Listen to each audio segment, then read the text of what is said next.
Notifying Charles Schwab of a death is an important process that needs to be handled with care. The first step is to gather the necessary documents. You will typically need a copy of the death certificate, along with any relevant account information for the deceased. Having these documents ready will make the process smoother. Once you have everything prepared, you can contact Charles Schwab directly. You can do this by calling their customer service number or visiting a local branch. When you reach out to them, explain the situation and provide the required documents for verification. The representatives are trained to assist in these matters and will guide you through the next steps.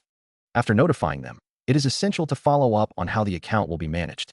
Charles Schwab will typically place a hold on the account to prevent any unauthorized transactions.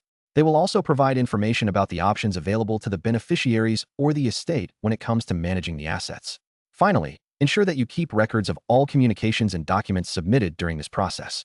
This can help in any future needs or inquiries. Handling these matters promptly and efficiently can alleviate a lot of stress during a challenging time.